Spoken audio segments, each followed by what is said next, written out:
Yeah, well, maybe we'll just think things and you'll hear them. Telepathy. Yeah, why not? You heard it here first. Please hold the line. We will answer your call as soon as possible.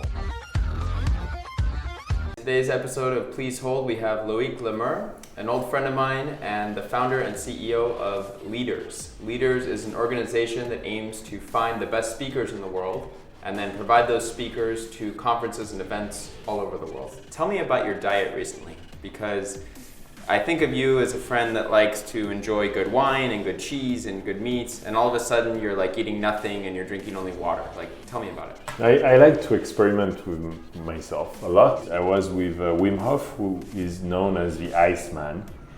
So he claims Mount Everest in shorts. In the early 90s, it wasn't so common to study entrepreneurship. And I'm kind of curious, where did that come from?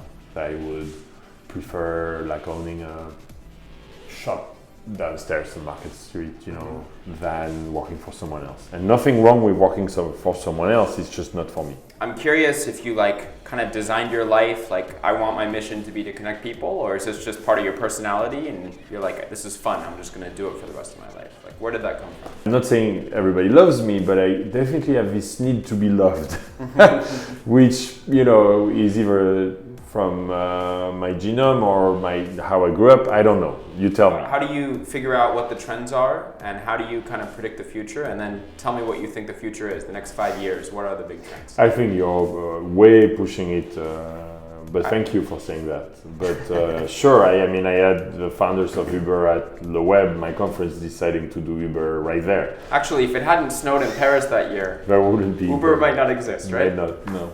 Do you think in life, like, entrepreneurs have to be super extreme to succeed, and this is just like a manifestation of that, or do you just like taking risks, or like what's the connection there? I have a pilot license to fly a jet, single pilot instruments. When you do this, you take off at 4,000 feet per minute, vertical climb. So you climb really, really fast in the middle of airlines, and you have to plan ahead. This is, I think, the best training I've found for business.